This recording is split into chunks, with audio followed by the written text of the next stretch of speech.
Bienvenidos a nuestro servicio dominical este 12 de septiembre del año 2021. La Iglesia Cristiana Visión de Fe, transmitiendo este servicio en línea desde la ciudad de Guatemala, les da la más cordial bienvenida a todos nuestros hermanos, miembros de Visión de Fe Zona 13, que se conectan domingo a domingo. Un saludo muy cariñoso y la invitación a que permanezcan en este servicio hermoso. Tendremos dos segmentos. El primero de ellos es un tiempo de alabanza con nuestro amado hermano Juan Carlos Alvarado, y el segundo, una meditación en la palabra del Señor. Les invitamos a estar con nosotros en ambos segmentos. También quiero extender mi bienvenida a nuestros hermanos que nos visitan de otras partes del mundo, hermanos que frecuentemente están con nosotros en la República del Perú, en la ciudad de Lima y en otros lugares. Les damos una cordial bienvenida, una cariñosa bienvenida a ustedes en California, San Diego, San Francisco, en Tacoma, Washington, de igual manera en El Salvador, y algunas veces se conecta a nuestro hermano Luis Navas en Honduras, y a él también le mandamos una bienvenida muy calurosa a este tiempo. Así que vamos a dejar el tiempo con nuestro hermano Juanca para que él nos conduzca en este tiempo de alabanza, y enseguida volvemos para el sermón o la meditación en la palabra del Señor. Juanca, el tiempo es contigo. Levanta tus manos. Es Dios, el más grande y digno de alabar. Yo vengo a tu presencia hoy a adorar. Y yo doblo mis rodillas ante ti. Yo le invito ahí en su casa a adorarle a Él. Dios, el más grande y digno de alabar, me ayuda al enemigo derrotar. El gozo de mi vida eres tú. Ahora sí, levanta tus manos, tu voz, todo lo que tengas en tu corazón. Señor, yo quiero levantar mi voz. Quiero agradecerte por tu obra en mi vida. Vamos, dígale. Señor, confío en tu gran amor. Solo tú eres Dios eterno. Solo tú eres Dios eterno. Solo tú transformas mi ser. Solo tú transformas, Señor, nuestro corazón. Dios, el más grande y digno de alabar.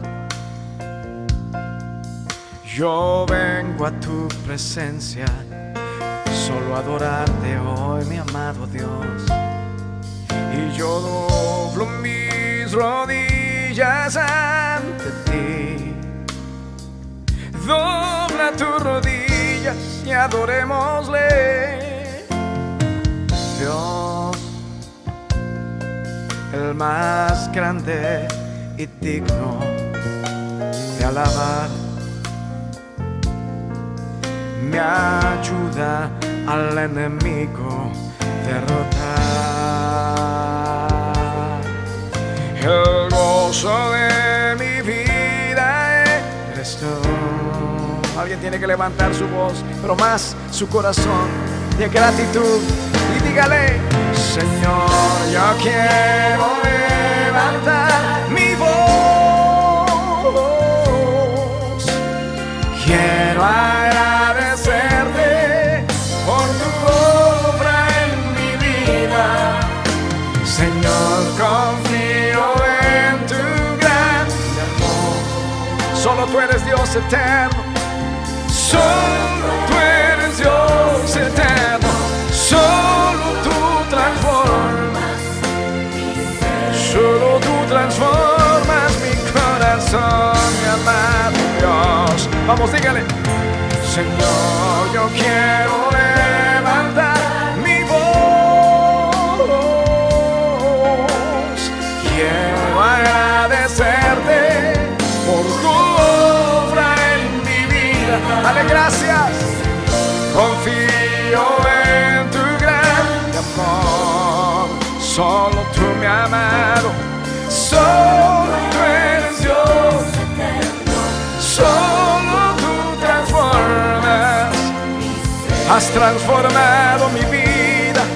Alguien que le diga gracias, mi amado Dios. Solo levante sus manos.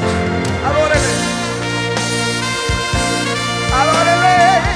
Adórale. Dile gracias, Dios. Gracias, Dios. Gracias, mi amado Dios. Solo tú eres digno de recibir la gloria. Aleluya.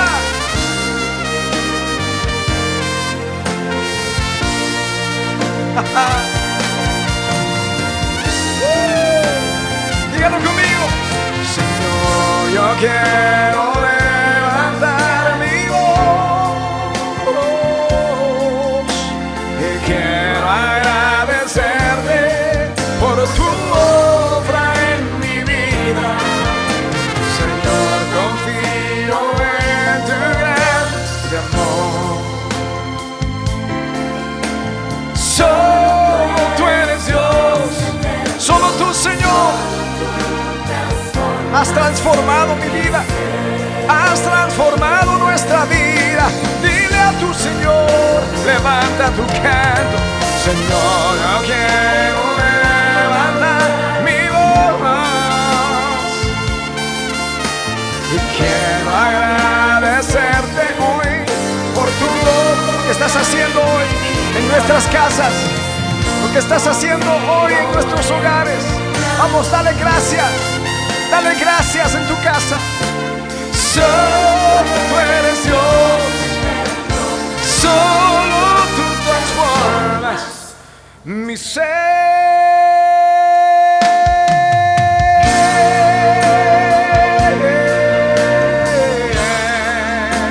Solo tú, mi amado Dios. Recibe la gloria. Recibe la gloria. Vamos, levanta tus manos. Dile, recibe la gloria. Te damos todo, todo nuestro corazón, Señor. Oh, yeah, yeah. Vamos a adorarle a Él.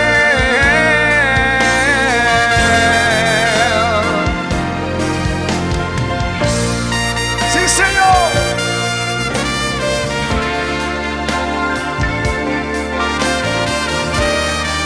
Recibe toda gloria.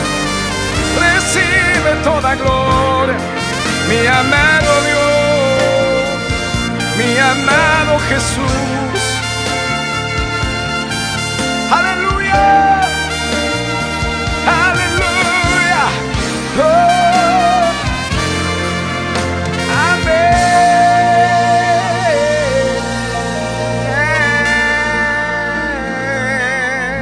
Aleluya, aleluya.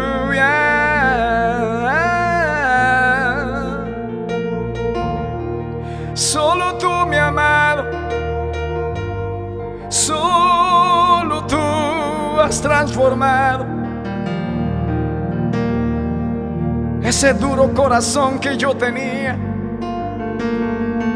Ahora es suave para ti porque tú lo has cambiado. Vamos, diga.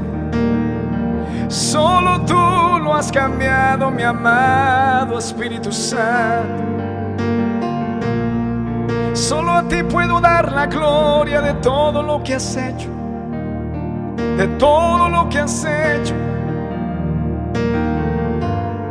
Solo a ti puedo dar la gloria de todo lo que has hecho en mi casa, en mi vida, en mi corazón. Vamos, trae a tu mente de dónde te levantó el Señor, de dónde te levantó el Señor. Trae a tu mente, trae a tu corazón, trae a tu memoria de dónde te levantó el Padre. Trae a tu memoria cuando Él te rescató del hoyo y te dio un nombre nuevo. Te dio un nombre nuevo y te dijo: hija mía, hijo mío, yo te amo. Te puso anillo al dedo y te dijo: te amaré por siempre. Oh, solo a ti puedo darte gloria. Solo a ti puedo levantar mis manos. Porque solo tú eres Dios eterno. Solo tú me viste, solo tú me buscaste cuando nadie me amó. Me diste nueva vida, me dijiste: yo soy el Dios de las oportunidades. Yo no he terminado contigo, me dijiste: la gloria postrera será mayor que la primera. Oh, mi amado, ¿cómo no he de adorarte todos los días? ¿Cómo no he de levantar mi canto a ti si tú eres todo lo que tengo? Eres todo para mí, Señor. ¿Cómo no he de levantar mi canción? ¿Cómo no he de cantarte mi adoración? Es para ti, es para ti, es para ti.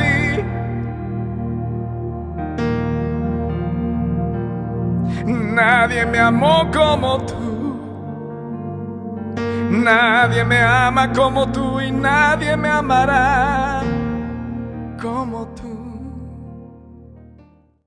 Gracias, Juanca. El Señor te bendiga y te siga usando donde quiera que vayas. Él lo ha hecho en estos últimos tiempos. Has estado compartiendo tu vida, tu ministerio, y nos ha edificado tanto saber de ti, cómo Dios te ha conducido paso a paso, y gracias por estar con nosotros. Seguimos entonces adelante. Muy bien, entonces, queridos internautas, hoy 12 de septiembre quiero platicar con ustedes sobre el tema: tus pecados te son perdonados. Son palabras de nuestro Señor que le dirigiera a un paralítico. Y vamos a leer el Evangelio. Leo Marcos 2:1. Después de algunos días, dice, Jesús entró otra vez en Capernaum.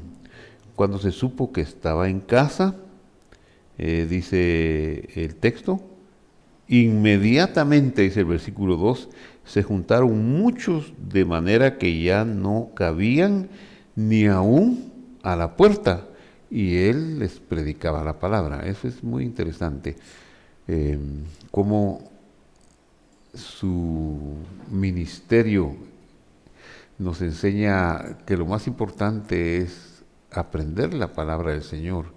Eso es lo más importante. Las señales y los milagros vienen después de que uno ha aprendido la palabra del Señor.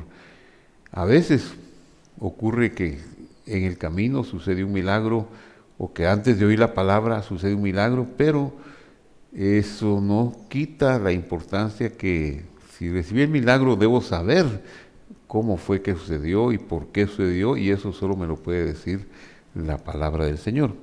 Pero antes de continuar con la historia, quiero volver al versículo 1 y hacer referencia a algunos detalles que son muy interesantes para la época que estamos viviendo. Repito pues la lectura del versículo 1. Después de algunos días Jesús entró otra vez en Capernaum. Pareciera ser que Capernaum fue por mucho tiempo, más de un año, quizá 2 años, la sede de su ministerio. Capernaum, cuando nosotros leemos los nombres bíblicos, tenemos que recordar que ellos hicieron un viaje de idiomas, pasaron del idioma original a otro y finalmente llegaron al castellano, así como hoy lo conocemos, y muchas veces en ese viaje se ha perdido alguna esencia del nombre.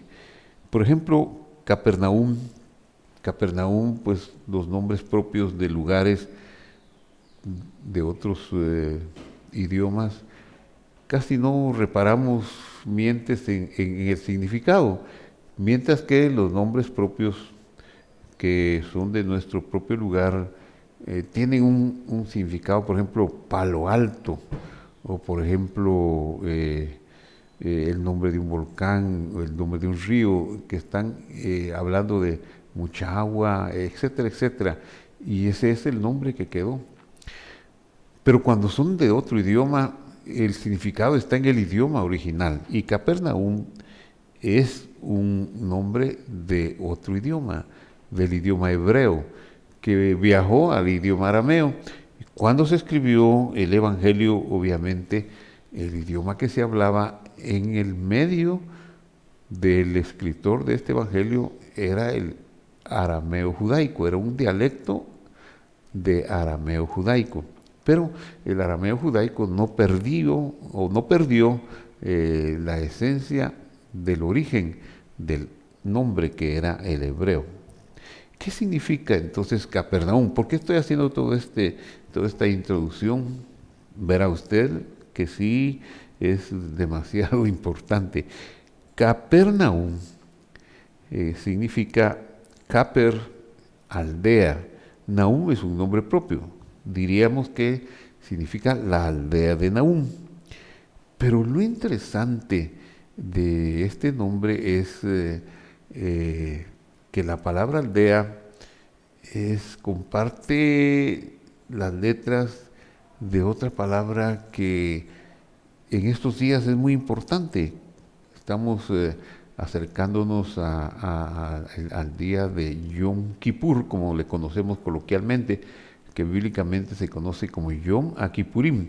El próximo miércoles será el día de Yom HaKippurim, el día de las reconciliaciones, que tiene una trascendencia en las Escrituras muy, muy importante, relacionada con el perdón de los pecados.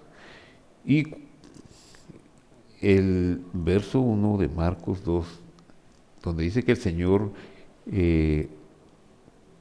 después de algunos días, vino otra vez a Capernaum, nos está hablando a la aldea de Nahum, que está relacionado con Kippur, con Yom HaKippurim, porque la palabra aldea se dice Kofer. Aquí usted la puede ver en hebreo, ahí dice Kofer, y Kofer es la palabra de la madera con la cual se construyó el arca por Noé y sus hijos.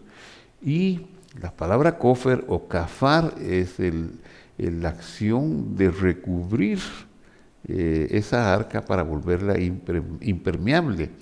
Y esa misma palabra es las mismas letras se usan para la palabra brea, que es el elemento con que se recubrió el arca de madera para que se volviera impermeable. Y cuando se conjuga esta raíz en una conjugación de un verbo piel, eso lo ocurrió en Génesis, cuando Jacob se encuentra con su hermano y le manda una generosa donación de ganado, porque él tenía miedo. Su hermano venía con 400 soldados y sus acciones no eran muy amigables. Entonces él, para apaciguar su rostro, le manda una generosa donación de ganado. La palabra, el verbo que Jacob usa, dice apaciguaré a mi hermano, está conjugado, es estas letras kofer o kafar, conjugado en piel, que ahí el significado cambia, ya no es recubrir, sino es descubrir. Lo que Jacob dice literalmente es descubriré el rostro de mi hermano, es decir, está cubierto de ira, pero con esta generosidad, con esta dádiva, yo quiero descubrirlo de la ira y entrar a la pacificación. Bueno, todo esto viene de la palabra Capernaum, una palabra compuesta de Cafar o Kofer y Nahum, la aldea de Nahum. Como quien dice, en esa aldea de Nahum se va a dar un acontecimiento que perdurará por siglos y siglos, ya casi ha perdurado 2000 años y de aquí para adelante perdurará por siempre. Y Jesús volvió otra vez a Capernaum, a Cafarnaum. Continúo entonces con la lectura para ver qué pasó en Kofer, en la aldea de Nahum, o Cafar, la aldea de Nahum.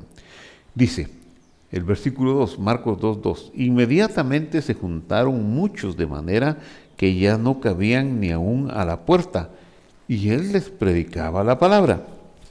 Verso 3, entonces vinieron a él unos trayendo un paralítico que era cargado por los 4. Y como no podían acercarse a él a causa de la multitud, quitaron parte del techo de donde él estaba y a través de la abertura bajaron la camilla en la que yacía el paralítico. Qué cosa tan impresionante, ¿verdad? No solo por el hecho de que el Señor está en la aldea de Nahum, que tiene que ver con el recubrimiento o con el descubrimiento, recubrimiento para evitar que agua de afuera haga daño a lo que está dentro, o para quitar la ira o el enojo. En este caso sería como quitar el enojo de Dios, por decirlo figuradamente, por nuestros pecados. Y todo eso está ocurriendo como parte de la enseñanza del Señor Jesús, de su acción de estar en esa casa que seguramente era donde Él se hospedaba o desde donde administraba sus viajes a otros lugares cercanos en su vida, en su ministerio en el norte, en Galilea.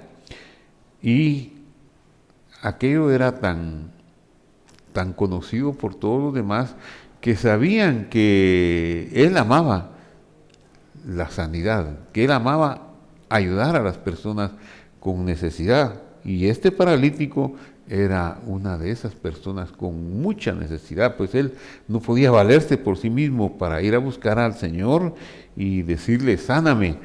Pero este paralítico tenía la dicha de contar con amigos muy, muy buenos. Por eso estos amigos, le trajeron, estos 4 amigos, dice el versículo 3, que eran 4, le trajeron al paralítico, pero se encuentran con una dificultad, no pueden entrar. Y a veces cuando hay una oferta, hay algo tan grande, algo que puede cambiarle la vida a uno, uno no es amable, uno quiere para uno está en primer lugar y los demás que se queden después y quizá luche y haga lo posible por lograr aquello que quiere. Puede ser una visa, puede ser un regalo, puede ser lo que sea. Todos en algún momento podríamos tomar una actitud egoísta de obtener algo para nosotros mismos nada más. Y esto es lo que está ocurriendo aquí. Pero estos amigos no tienen miedo de que puedan resultar de sus acciones. ¿Qué hacen?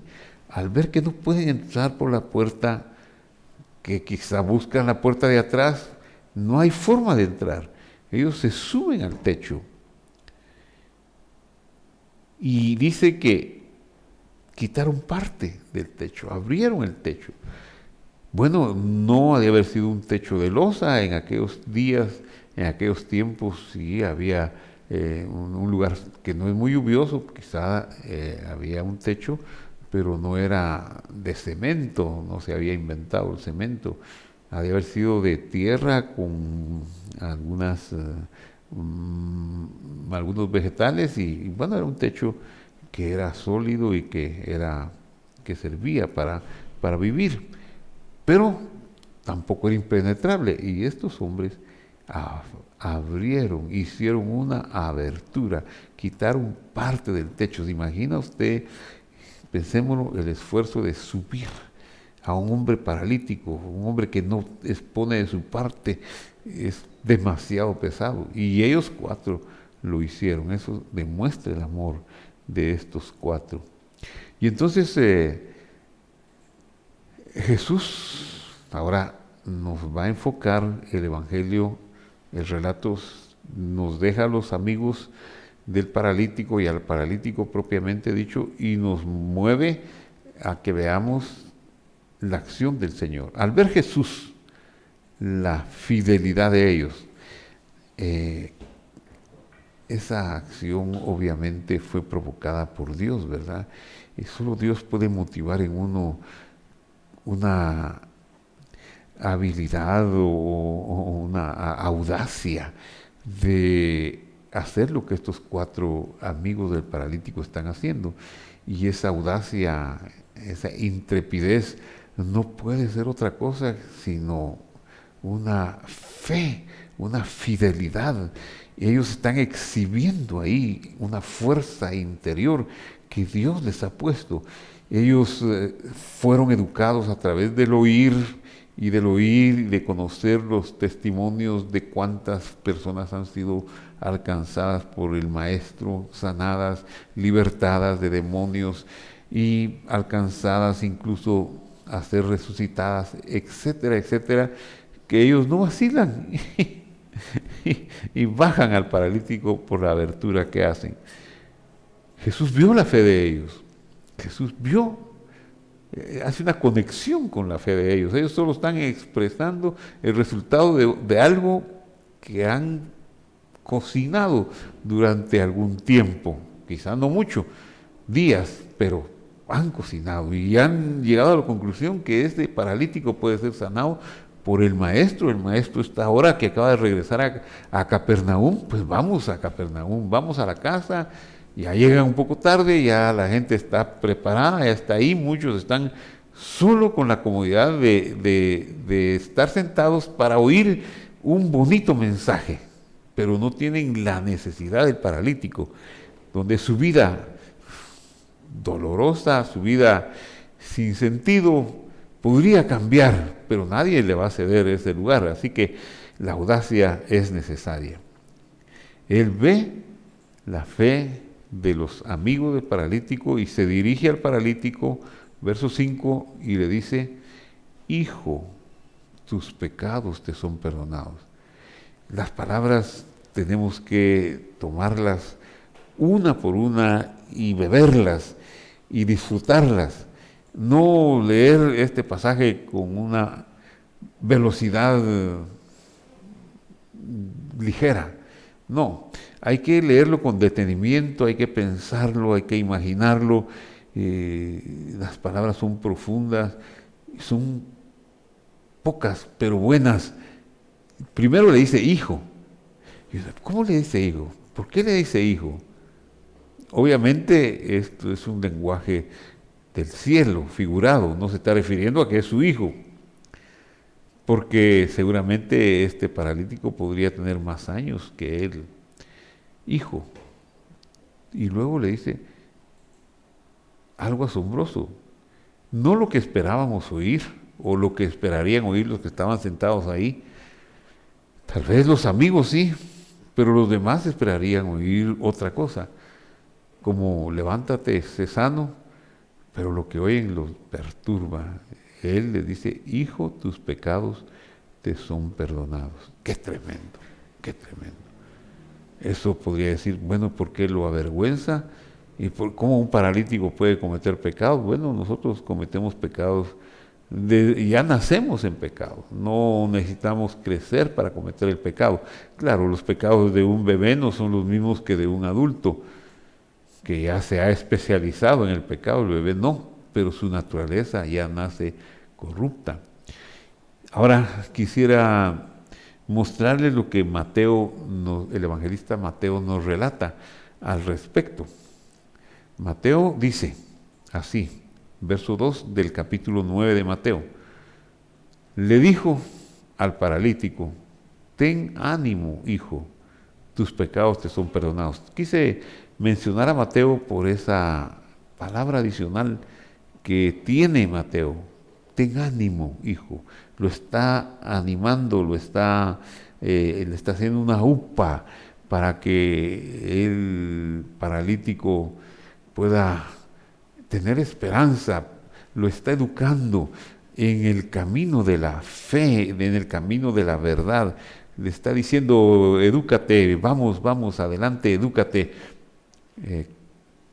Vas a recibir algo, pero primero tienes que abrir tu corazón al perdón. Quizá este hombre está muy culpabilizado, tiene mucha condenación. Tal vez en su pensamiento él pensaría que Dios jamás va a poder perdonarlo o fijarse en él. Está desanimado, está deprimido, y cuando oye las palabras del Hijo de Dios, del portador de los derechos divinos, del que da la herencia de Dios, cuando oye sus palabras en sus labios, las palabras, hijo, ten ánimo, este hombre ha de haber recibido un bálsamo en su corazón, un derramamiento de agua a su sed espiritual y una esperanza de haber nacido en su corazón. Pero el Evangelio sigue relatando, versículo 6, capítulo 2 de Marcos. Voy a regresar a Marcos, y ahora Marcos nos va a mostrar lo que está sucediendo alrededor. Ya quitamos la mirada de la fe de los amigos del paralítico que está postrado en una camilla. Ya no nos muestra a Jesús animándolo y diciéndole, hijo, ten ánimo, sino que ahora nos muestra al público y a los grandes del público que están ahí. Estaban ahí sentados algunos de los escribas. Los escribas eran hombres expertos en escribir la Torá, en transmitirla, en copiarla. En ese tiempo no existía la imprenta, así que los soferim, escribas, eran contadores porque sí es cierto que escribían, pero también los valores de las letras, o las letras hebreas tienen valores numéricos, y ellos tenían un método muy peculiar y muy bueno para saber que no se habían equivocado, y era sacar sumas. Las sumas de las letras de una línea tenían que ser iguales a la suma de las letras de la línea que estaban copiando, y eso les llevaba a tener seguridad de que habían copiado bien. Y mientras hacían eso, pues iban empapando de lo que decía la ley de Dios y todo lo que podían haber aprendido a causa de su profesión era muy grande. Entonces estos estaban sentados ahí, estos escribas estaban sentados oyendo al maestro. ¿Cuál era la posición de ellos? No dice que estuvieran enfermos ni buscando alguna gracia de parte de Dios, sino que estaban solamente sentados, oyendo, quizá analizando, pues sí, analizando, pero porque el versículo dice al final, los cuales pensaban para sí, los cuales tenían pensamientos para sí. ¿Qué es lo que pensaban estos escribas? Esto era lo que pensaban. Versículo 7. ¿Por qué habla este maestro, o despectivamente, de ese modo? Blasfemias, dice. ¿Quién puede perdonar pecados sino Dios? Y ellos tenían razón. en que solo Dios perdona los pecados. Pero no tenían razón en que el que estaba ahí era Dios. Pues sí, si Él está diciéndole, hijo, tus pecados te son perdonados, es porque Él tiene la capacidad de perdonarlos. Y si solo Dios perdona pecados, es porque Él es Dios. Solo que no lo pueden ver como Dios, porque para ver a Dios en la persona del Mesías, del Hijo de Dios, o en la persona del Señor Jesús, se necesita una ayuda divina. Se necesita lo que aquellos amigos del paralítico tuvieron, que los movió a llevar a su amigo a donde estaba el Señor. O lo que el paralítico nos muestre más adelante, como vamos a verlo, que él responde debido a que vio en Jesús a Dios. Entonces es muy importante esta parte.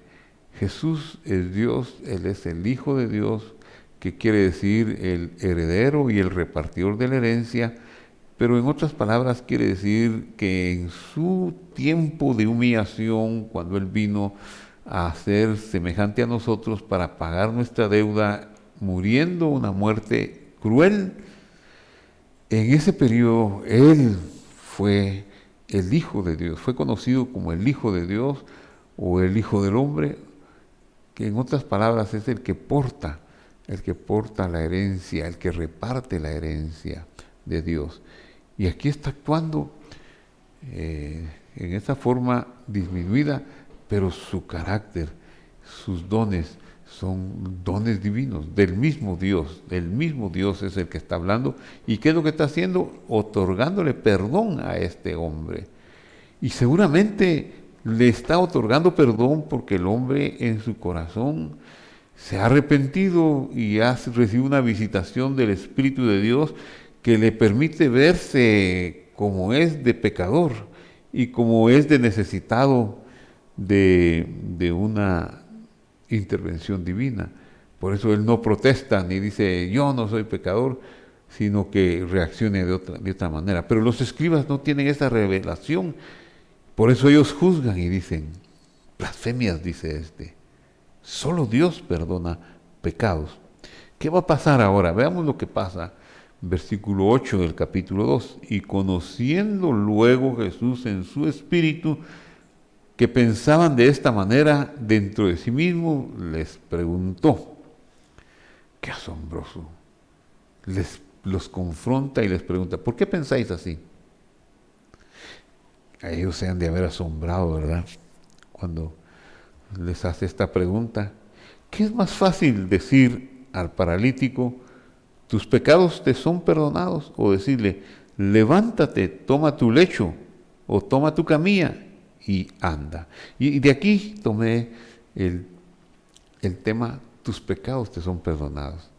Y lo tomé porque me capturó, pero por el tiempo que estamos viviendo. El próximo miércoles, a la mitad de esta semana, se nos da el día de Yom Kippur, o más correctamente, el Yom Kippurim. El día de la expiación se le conoce, o el día de la reconciliación. De todas maneras, sea como sea que se celebre, ya sea buscando el perdón y la limpieza del Señor, o ya sea agradeciendo y anhelando el retorno de Él para que en un futuro seamos revestidos de esa inmortalidad y de esa naturaleza que ya no nos permita pecar. Y todo se está dando en la aldea de Nahum. La palabra aldea, dijimos al principio, significa tiene las mismas letras que la raíz de la palabra Kippur, reconciliación o perdón. Así que es la época del perdón, es el tiempo del perdón, tenemos que hablar del perdón. Y entonces el Señor Jesús le dice a estos maestros, a estos escribas, ¿qué es más fácil decir al paralítico? ¿Tus pecados te son perdonados? O decirle, levántate, toma tu camilla y anda. Obviamente que si uno no tiene el poder, tan difícil es una cosa como la otra. Pero más difícil es perdonar pecados, decir tus pecados te son perdonados, y que eso se cumpla, eso es lo más difícil.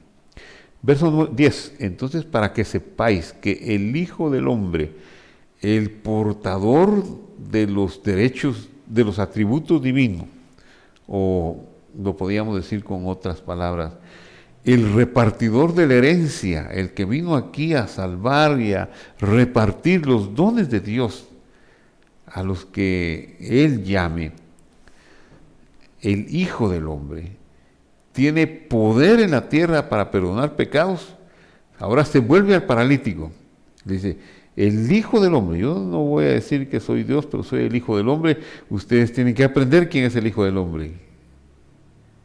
Si ustedes llegan a ver que yo soy Dios, que estoy disminuido y que me llamo Hijo del Hombre, pues ustedes van a exhibir una fidelidad en mí. Ahora se vuelve al paralítico y le dice, y leo el versículo 11, a ti te digo, no a todos los paralíticos, sino a ti, al que han subido al techo y lo han bajado con esfuerzo sus amigos, levántate, toma tu camilla y vete a tu casa.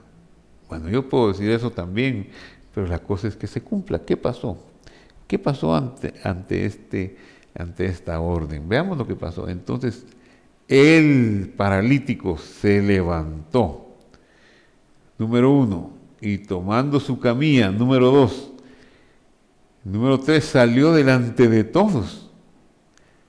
De manera que todos se asombraron y glorificaron a Dios diciendo, nunca hemos visto tal cosa. Eso es lo que el Señor hizo. Y en esta semana, en este próximo ayuno de Yom Kippurim, tengamos la certeza que Él vino a reconciliarnos, que Él es el Cordero de Dios que quita el pecado del mundo y que por Él podemos tener acceso a la salvación. Oremos. Padre que estás en el cielo, gracias te damos por el perdón de nuestros pecados. Gracias, Señor, porque tú fuiste la ofrenda que nos acercaste a Dios. Tú fuiste maltratado, lastimado por nosotros, como está escrito. Él mismo llevó nuestros pecados en su cuerpo sobre el madero. ¿Cómo ha de haber sido de doloroso y de sufrido ese momento, Señor? Nosotros te damos gracias porque tu amor es infinito y nos permite tener también acceso a esas palabras eternas y divinas que dicen, Hijo, tus pecados te son perdonados. Sí, Señor, perdona nuestros pecados, Señor.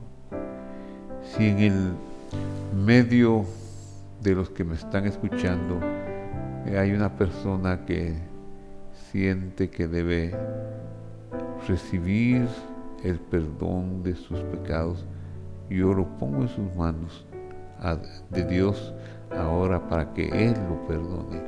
Dígale, aquí estoy, Señor, perdóname, Señor, perdóname y también sáname, Señor, porque veo que tú no solo eres capaz de perdonar, sino también de sanar. Gracias, Señor, en el nombre de Jesús. Amén y amén. Que Dios nos bendiga. Nos vemos el próximo domingo en un mensaje similar a este. Mientras tanto, Dios esté con ustedes, nos guarde, nos prospere y experimentemos la dicha del perdón y la dicha de la sanidad.